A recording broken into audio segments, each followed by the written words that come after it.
देखिए, सबसे पहले आपको ब्राउज़र को ओपन कर लेना है। ब्राउज़र आपके मोबाइल में या लैपटॉप में कोई भी हो सकता है। गूगल क्रोम का है, मोज़िला का है, इंटरनेट एक्सप्लोरर है। ये डिपेंड करता है कि आपके कंप्यूटर में या लैपटॉप में कौन सा ब्राउज़र है, उसको ओपन कर लीजिए। ओपन करने के बाद दोस्तों आपको यहाँ पे सिंपल 3W लगा के .google.com पे क्लिक करेंगे। इस पे क्लिक करने के बाद आपको यहाँ पे लिखना है ई श्रम। ई श्रम पे किस तरह का ये खुल जाएगा, इसको ओपन कीजिए यहाँ। तो देखिए, ये ई श्रम कार्ड का जो वेबसाइट है यहाँ पे, ये ओपन हो जाएगी। eShram.gov.in/home। देखिए, ये इसका पेज ओपन हो चुका है। ये इसका फ्रंट लुक है इस वेबसाइट का, और इस वेबसाइट के माध्यम से अपना ई श्रम कार्ड आप बना सकते हैं। तो आपको क्या करना है, registered on is totally free पे क्लिक करना है। रजिस्टर्ड ऑन ई श्रम पे आपको जाना है। अगर आप कुछ अपडेट करना चाहते हो तब भी आपको अपडेट पे क्लिक करना है। अगर आपसे कोई गलती हो गई है तो आप अपडेट करेंगे। अगर आप अपने आप को रजिस्टर्ड करना चाहते हो, ई श्रम कार्ड बनाना चाहते हो, आपको रजिस्टर ऑन ई श्रम पे क्लिक करना है। इस पर क्लिक करने के बाद देखिए, सबसे पहला स्टेप होता है हमारा शुरू इधर से। तो ये होम पेज है, इस पे हेल्प डेस्क नंबर लिखा है। अगर आप कुछ ई श्रम कार्ड के बारे में पूछना चाहते हैं तो आप यहाँ से, ये टोल फ्री नंबर दिया है, आप इस पर बात कर सकते हैं। Information required for registration. देखिए, क्या चीज़ की ज़रूरत पड़ेगी जब हम ऑनलाइन सबमिशन कर रहे होंगे। सबसे पहले आपको अपना आधार कार्ड नंबर पता होना चाहिए। आधार लिंक्ड एक्टिव मोबाइल नंबर, आधार के साथ जो मोबाइल नंबर रजिस्टर्ड हुआ है उसका पता होना चाहिए। उसके बाद बैंक अकाउंट डिटेल, आपका जो सेविंग बैंक अकाउंट है उसका अकाउंट नंबर, IFSC कोड पता होना चाहिए। और 16 से लेकर 59 साल तक कोई भी व्यक्ति इसमें अपने आप को रजिस्टर कर सकता है। जो भी श्रमिक है, काम करने वाले, इसमें अपने आप को रजिस्टर कर सकते हैं। तो सबसे पहले आपको इधर अपना मोबाइल नंबर डालना है जो कि आधार कार्ड से लिंक्ड है। तो इस वाले स्टेप को मैं यहाँ पे क्या कर देता हूँ, पॉज कर देता हूँ और अपना यहाँ पे मोबाइल नंबर डाल देता हूँ। और देखिए, यहाँ पे आपको मोबाइल नंबर डालना है। उसके बाद यहाँ पे आपको ये जो कैप्चा दिया है यहाँ पे डालना है। कैप्चा मतलब ये जैसा लिखा होता है 7LXBT7, सेम इसको यहाँ पे उतार देना है। यहाँ पे लिखना है कीबोर्ड से। नीचे लिखा है employ provident fund organisation EPFO। क्या आप EPF प्राप्त करते हैं या आपका पहले EPF नंबर जनरेट हुआ है? अगर हुआ है तो यस करेंगे। तो उसके लिए अलग क्राइटेरिया है, हो सकता है इनका ना बने, या हो सकता है EPF मिलता हो पहले, अब EPF नहीं मिलता हो तो इसके लिए डिटेल इन्फॉर्मेशन पूछेगा। तो ये बाय डिफ़ॉल्ट नो पे क्लिक लगा हुआ होता है। अगर नहीं है तो आप यहाँ पे आपको नो पे ही रहने दीजिए। और यहाँ पे आपका आधार कार्ड नंबर, जो आधार के साथ जो मोबाइल नंबर लिंक्ड है, उसको यहाँ पे डाल दीजिए। तो सिक्योरिटी पर्पज़ के उद्देश्य से दोस्तों मैं यहाँ पे पॉज कर दूँगा अपना ये वीडियो, और यहाँ पे अपना मोबाइल नंबर डाल के, और यहाँ पे IFSC कोड ना सॉरी ये वाला कैप्चा डाल के ये वाला डाल दूँगा यहाँ पे। तो देखिए, जब मैंने उस पर क्लिक करा तो एक OTP मेरे मोबाइल नंबर पे आया है 6 अंकों का। उस OTP को डालने के बाद मैं सीधा यहाँ पे ये ओपन हो गया है, और यहाँ पे आपको अपना आधार कार्ड नंबर डालना है। तो जो भी आपका आधार कार्ड नंबर है वो डाल दीजिए। तो 12 अंकों का मैंने अपना आधार कार्ड नंबर डाल दिया है। देखिए, नीचे आपको ऑप्शन दे रहा है फिंगरप्रिंट, IRIS और OTP। देखिए, अगर जिनका मोबाइल नंबर और आधार कार्ड आपस में लिंक है वो तो OTP पे क्लिक करेंगे, तो उनको OTP पे ही रहने देना है। जिस परिश्रम करने वाले व्यक्ति का आधार कार्ड नंबर और मोबाइल नंबर आपस में जुड़े हुए हैं वो OTP पे रहने देंगे। और जिन भाई या बहन का आधार कार्ड के साथ मोबाइल नंबर नहीं जुड़ा है, तो अगर आप जहां आधार कार्ड ये ई श्रम कार्ड बनाने गए हों, वहाँ पे क्या होगा, बायोमेट्रिक मशीन रखी होगी, तो वो फिंगरप्रिंट पे क्लिक करेंगे। अगर बायोमेट्रिक मशीन नहीं है तो एक IRIS मशीन होती है, आंखों के द्वारा भी आपकी पहचान की जा सकती है जब आप ई श्रम कार्ड बनाने गए होंगे। तो मैक्सिमम क्या है कि जिन बंदों का क्या है कि आधार से मोबाइल नंबर लिंक्ड है, वो OTP पे ही रहने देंगे। बाकी जो लिंक्ड नहीं है वो इस पर क्लिक करके आगे वो अपना रजिस्ट्रेशन कर सकते हैं। बट इस केस में आपके पास बायोमेट्रिक मशीन होनी चाहिए, या जो आंखों को पहचानने वाला डिवाइस होता है वो होना चाहिए, तभी आप इस पर कर सकते हो। तो आप साइबर कैफ़े में जाके अपना ई श्रम कार्ड बना सकते हैं जिनका आधार कार्ड के साथ मोबाइल नंबर लिंक्ड नहीं है। तो मैं फ़िलहाल मेरा लिंक्ड है आधार कार्ड के साथ मोबाइल नंबर। उसके बाद क्या करूँगा, ये जो कैप्चा है इसको डालना है, तो जैसा लिखा होता है कैप्चा वैसा डाल दीजिए।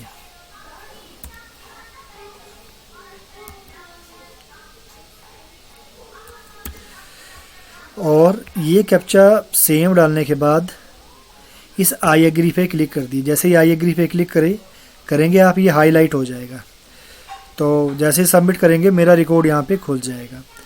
तो मैं यहाँ पे सबमिट कर देता हूँ, और सिक्योरिटी पर्पज़ से रिलेटेड मैं अपना जो बायोडाटा है वो आपको नहीं दिखाना चाहूँगा, तो मैं यहाँ पे वीडियो पॉज कर देता हूँ। देखिए अभी क्या है, अभी एक और OTP मेरे मोबाइल में आएगा, और यहाँ पे लिखा देखिए, please enter OTP received on your Aadhaar linked mobile number. आपका जो मोबाइल नंबर लिंक्ड है आधार के साथ, उसके 4 अक्षर यहाँ पे बता रहा है। तो अब मैं अपना मोबाइल नंबर चेक कर लेता हूँ।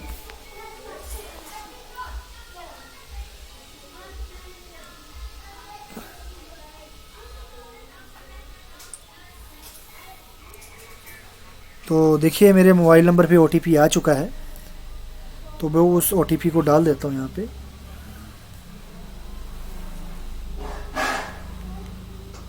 उस OTP को डालने के बाद दोस्तों मुझे वैलिडेट पे क्लिक कर। देखिए यहाँ पे मैंने एक फ्रंट स्क्रीन और ऐड कर दी है। दरअसल मैं अपना डाटा नहीं किसी को दिखाना चाहता, तो इस पे मैंने ये आगे कर दी है। बट मैं आपको साइड वाला यहाँ पे दिखा देता हूँ क्या क्या आएगा। यहाँ पे नेम आ गया है मेरा, ये स्क्रीन मैंने आगे रखी है, तो यहाँ पे नेम आ गया, यहाँ पे मेरी डेट ऑफ बर्थ आ गई, यहाँ पे जेंडर भी आ गया, एड्रेस भी आ गया, लोकेलिटी भी आ गया, डिस्ट्रिक्ट भी आ गया, स्टेट भी आ गया, पिन कोड भी और कंट्री, सब कुछ यहाँ पे मेरा बायोडाटा आ चुका है, जो कि ये इसने आधार कार्ड से आइडेंटिफाई कर लिया है। तो आपको क्या करना है, इस पर क्लिक करना है, देखिए आई एग्री पे क्लिक करना है, और आपको continue to enter other detail पे क्लिक करना है। तो मैं इस पर क्लिक कर दूंगा। तो देखिए मेरा एक और फॉर्म खुल चुका है। तो your personal particular as per आधार अपने आप आ गया है, और पर्सनल इन्फॉर्मेशन मुझे इधर भरनी है। तो मैं आपको बता देता हूँ क्या क्या भरना है। पहले तो देखिए रजिस्टर्ड मोबाइल नंबर मेरा ये है। अगर आपके पास कोई एमरजेंसी मोबाइल नंबर है, आप एडिशनल भरना चाहते हो, वो आप डाल दीजिए इधर।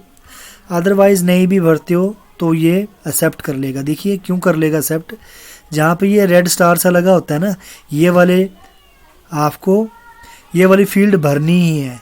अगर ये नहीं भरोगे तो आपका फॉर्म सबमिट नहीं होगा। देखिए ये वाला लाल स्टार जो है, ये वाली फील्ड आपको भरनी ही है। अगर जहाँ जहाँ लाल स्टार नहीं लगा है, जैसे इस पर स्टार नहीं लगा है, इस पर स्टार नहीं लगा है, इस पर स्टार नहीं लगा है, आप खाली भी छोड़ दोगे तो चलेगा, आपका फॉर्म सबमिट हो जाएगा। बट आपको जो ये स्ट्रीक लगा हुआ है स्टार, ये वाले कॉलम आपको भरने ही है, किसी भी हालत में भरने ही है। तो मैं यहाँ पे अपना डाटा भर लेता हूँ, उसके बाद आपको दिखा दूँगा क्या करना है आपने। देखिए इसके बाद एक तो ये भर दीजिए सोशल कैटेगरी, आप SC हो, ST हो, OBC हो, जनरल हो, आपकी जो भी कैटेगरी आती है आप उसको सिलेक्ट कर लीजिए। उसके बाद आपका ब्लड ग्रुप, कौन सा ब्लड ग्रुप है वो आपको पता होगा, आप यहाँ पे भर सकते हैं। अगर नहीं भी भरना चाहते हो तो यहाँ पे स्टार नहीं लगा हुआ, जिसको पता नहीं है वो रहने दे सकता है। इसके बाद आता है डिफरेंटली एबल्ड पर्सन, मतलब जो भाई डिसेबिलिटी की कैटेगरी में आता है, तो वो अगर कोई फिजिकल चैलेंज्ड पर्सन है तो वो आपको यस करना है। यहाँ पे यस करेंगे तो किस तरह की डिसेबिलिटी है, आपको सुनाई देने में कमी है, मेंटल डिसेबिलिटी है, फिजिकली हैंडीकैप्ड है, स्पीच एंड लैंग्वेज डिसेबिलिटी है, स्पाइन इंजरी है, तो जो भी आपकी डिसेबिलिटी है यहाँ पे आप भर दीजिए। अदरवाइज बाय डिफ़ॉल्ट ये नो पे क्लिक हो रखा है, तो आप डिफरेंटली लेवल्ड पर्सन नहीं हो तो आपको नो पे ही क्लिक रहने देना है। देखिए इसके बाद आता है नॉमिनी डिटेल्स।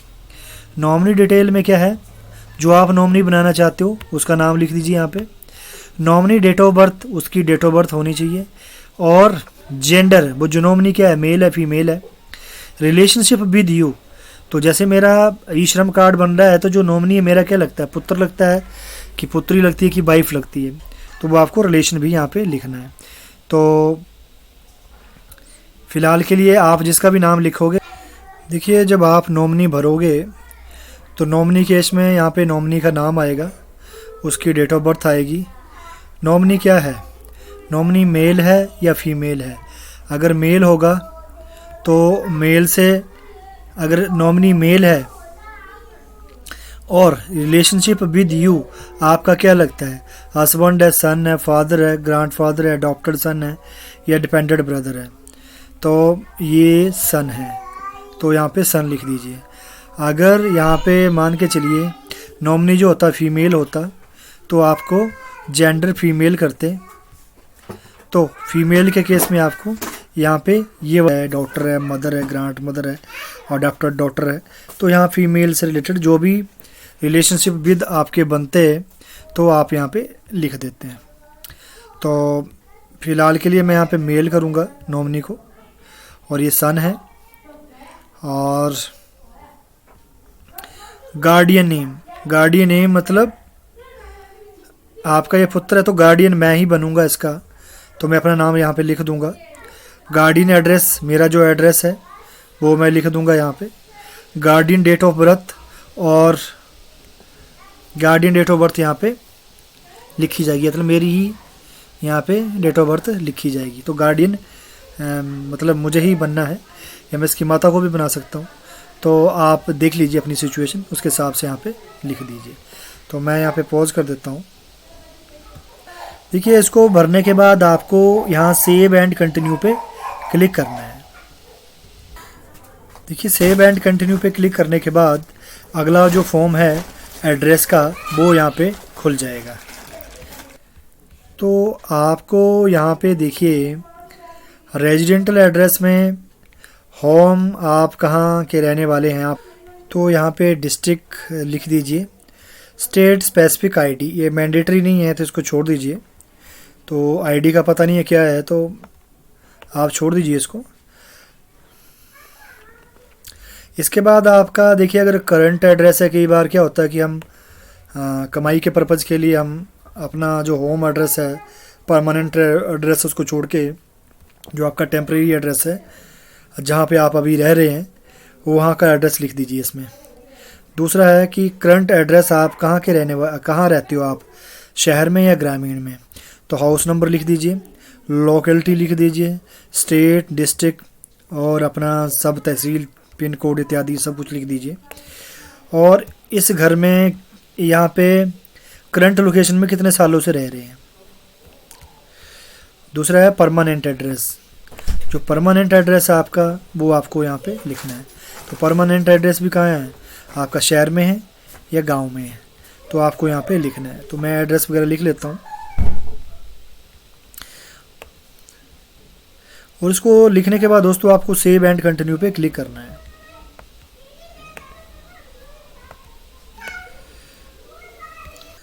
तो देखिए सेव एंड कंटिन्यू पे क्लिक करने के बाद अगला जो ऑप्शन है वो यहाँ पे आ चुका है, एजुकेशन क्वालिफ़िकेशन। तो एजुकेशन क्वालिफ़िकेशन में आप जो आपका हायर क्वालिफ़िकेशन है उसको लिख दीजिए कि क्या है आपका। देखिए इसमें क्या है, इसमें अनपढ़ से लेकर हायर जो भी आपने कर रखा है वो आपको यहाँ पे मिल जाएगा। तो not illiterate, literate with formal schooling, below primary, 5वीं से नीचे हो, प्राइमरी तक हो, middle, secondary, higher, diploma, graduate, technical degree in engineering, technical degree in agriculture, technical degree in medicine. तो आप जिस भी कैटेगरी के अंदर आते हो वो आपको इधर लिख देना है। तो देख लीजिए,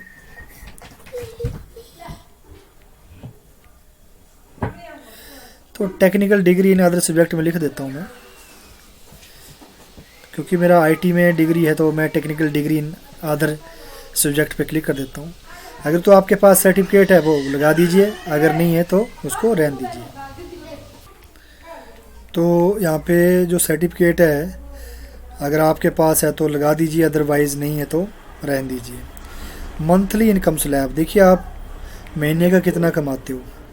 अगर 10,000 से बिलो है तो इसको सिलेक्ट कीजिए। अगर 10,000 एक से लेकर 15,000 के बीच में तो इसको देख लीजिए। 15,000 से 18,000 इतना, 18,000 से 21,000 और 21,000 से अबव है तो यहाँ पे क्लिक करना है। तो जो भी आपका है उसको सिलेक्ट कीजिए।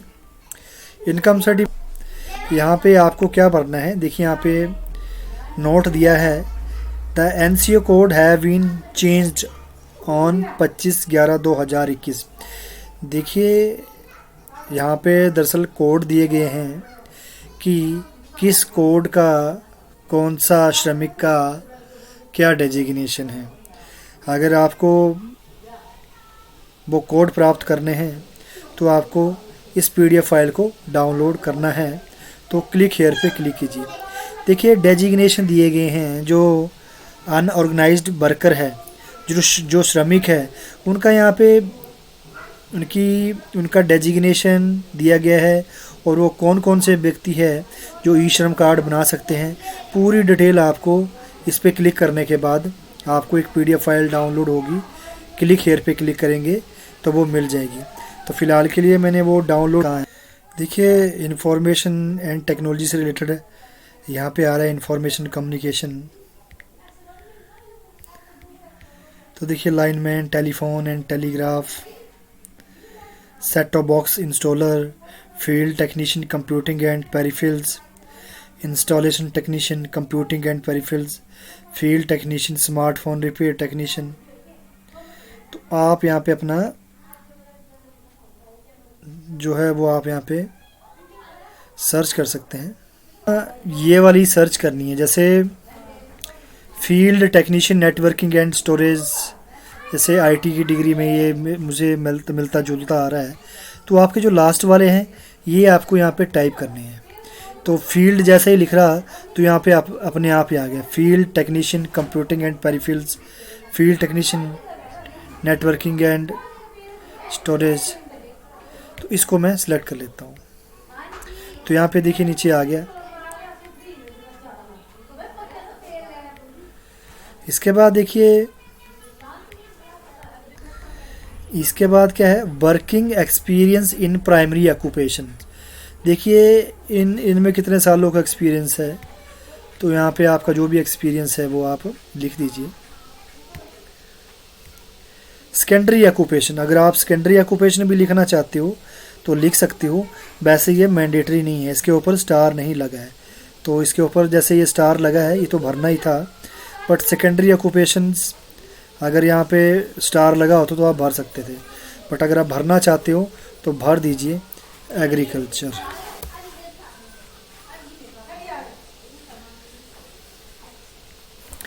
अगर आपको स्पेसिफिक भरना है तो देख लीजिए एक बार। जैसे ये कल्टीवेटर जनरल, जो आमतौर पर जो कृषि होते हैं वो आप यहाँ पे लिख दीजिए कल्टीवेटर। कल्टीवेटर जब लिखोगे आप तो अपने आप यहाँ पे आ जाएगा कल्टीवेटर जनरल। तो सेकेंडरी ऑक्यूपेशन फैमिली नेम ये आ गया एग्रीकल्चर। कोई ऑक्यूपेशन सर्टिफिकेट है अगर तो लगा दीजिए, अदरवाइज मैंडेटरी नहीं, यहाँ पे स्टार नहीं लगा है। इसके अलावा how did you acquire skill, आप जो स्किल कहाँ से प्राप्त करते हो। स्किल टू बी अपग्रेडेड, दो ऑप्शन है। तो अगर भरना चाहते हो तो भर दीजिए, अदरवाइज सेव एंड कंटिन्यू पे क्लिक कर दीजिए। देखिए सेव एंड कंटिन्यू पे क्लिक करने के बाद अगला आ गया आपका बैंक डिटेल, जो कि लास्ट है। और आपको यहाँ पे क्या क्या भरना है, पहले तो बैंक अकाउंट डिटेल्स है, बैंक सीडिंग विद आधार। यहाँ पे ऑटोमेटिकली नो लिखा हुआ है, तो ये हम इसको चेंज नहीं कर सकते, उसको ऐसे ही रहने दीजिए। बैंक अकाउंट नंबर लिख दीजिए इधर, एक बार फिर बैंक अकाउंट नंबर लिखना है। अकाउंट होल्डर नेम, जो ये बैंक अकाउंट नंबर है किसका है उसका नाम लिखिए। लुकअप फॉर IFSC कोड, अगर आपको IFSC कोड पता नहीं है इस बैंक का तो आप यहाँ से सर्च कर सकते हो। बैंक का नेम, कौन सा बैंक का, PNB का है, SBI का है, HDFC का है, जो भी बैंक है तो वहाँ पे लिख दीजिए। जैसे PNB का तो PNB बैंक लिख दीजिए। ब्रांच कहाँ है इसकी, आपके डिस्ट्रिक्ट में कहाँ ब्रांच है इसकी, जहाँ आप रहते हो नियर बाई जो भी ब्रांच है उसका नाम लिख दीजिए। तो मैं इसको भर लेता हूँ, उसके बाद सेव एंड कंटिन्यू पे क्लिक करेंगे। देखिए जैसे ही मैंने सेव एंड नेक्स्ट पे क्लिक करा तो मेरा पूरा डाटा यहाँ पे भर के आ गया हुआ है। बस मैंने यहाँ पे कवर पेज लगा दिया है, मैं अपनी इन्फॉर्मेशन नहीं दिखाना चाहता हूँ, तो मैंने कवर पेज यहाँ पे लगा दिया है। तो यहाँ पे मेरा नेम भी आ चुका है, डेट ऑफ बर्थ भी आ चुका है, जेंडर भी आ चुका है, एड्रेस भी आ चुका है। आपको क्या पता करना है यहाँ पे, आपको ये देखना है कि कहीं इसमें कोई गलत तो नहीं भरा गया है कुछ। अगर आपको ये पूरा ध्यान से पढ़ना है, पूरा पेज स्क्रॉल डाउन करके ऊपर नीचे करके देखना है, अगर कोई गलती है इसमें तो आप इसको अभी एडिट कर सकते हो। तो एडिट का ऑप्शन यहाँ नीचे आएगा, वो मैं आपको दिखा देता हूँ। वहाँ पे आप पे क्लिक करना है और यहाँ पे एडिट बन जाएगा। मैं आपको दिखा देता हूँ कहाँ पे एडिट आएगा। देखिए मैंने पेज स्क्रॉल डाउन करके नीचे किया है। तो अगर आपको लगता है कि कुछ जो इन्फॉर्मेशन आपने ऊपर भरी है उसमें कुछ दुरुस्त करना चाहते हो, आप कुछ चेंज करना चाहते हो, तो एडिट पे क्लिक करेंगे। एडिट पे क्लिक करने के बाद इस तरह से आएगा, do you want to update unorganised worker data, yes पे क्लिक करेंगे। तो देखिए यहाँ पे एडिट आ गया है। अब जिसको भी आप एडिट करके यहाँ पे कुछ चेंजेस करना चाहते हो उस पर एडिट करेंगे। तो देखिए आप जिसको भी एडिट करना चाहते हो, और जैसे आपको नॉमिनी एडिट करना है तो इस एडिट पे क्लिक करेंगे। अगर आपको गार्डियन नेम एडिट करना है तो इस पे क्लिक करेंगे। अगर आपको मोबाइल नंबर या पर्सनल डिटेल एडिट करनी है तो इस पे क्लिक करेंगे। तो जैसे ही आप एडिट पे क्लिक करेंगे तो ये कंट्रोल वहाँ पे लेके चला जाएगा और आप वहाँ पे एडिट कर सकते हो। तो वहाँ पे कंट्रोल चला जाएगा, वहाँ पे आप एडिट करने के बाद आपको वहाँ पे सेव एंड कंटिन्यू पे क्लिक करना है। और फिर फाइनली ये आपको चेक करने को बोलेगा कि अब तो नहीं कुछ चेंजेस करना चाहते हो आप। तो आप अगर चेंजेस करना चाहते हो तो एडिट पे क्लिक कर दीजिए। जब फाइनली आपका डॉक्यूमेंट रेडी हो जाएगा उसके बाद आपको क्या करना है, देखिए दोस्तों जब आप फाइनली चेक पूरा कर लोगे ये डॉक्यूमेंट, आपको आई अंडरस्टैंड दैट पे क्लिक करना है और सबमिट पे क्लिक कर देना है। जैसे सबमिट, देखिए आपका UAN नंबर सक्सेसफुली जनरेट हो चुका है और आपके मोबाइल नंबर पे मैसेज भी आ गया है कि आपका UAN नंबर सक्सेसफुली रजिस्टर्ड हो गया है। तो ये था स्टेप दोस्तों आपका ई श्रम कार्ड बनाने का। अगर आप इसको डाउनलोड करना चाहते हो तो डाउनलोड पे क्लिक करेंगे, डाउनलोड UAN कार्ड। तो देखिए मैंने डाउनलोड UAN कार्ड पे क्लिक कर दिया, तो ये मेरा जो ई श्रम कार्ड है वो डाउनलोड हो चुका है। आप इस तरह से अपना ई श्रम कार्ड बना सकते हैं। थैंक यू दोस्तों, धन्यवाद।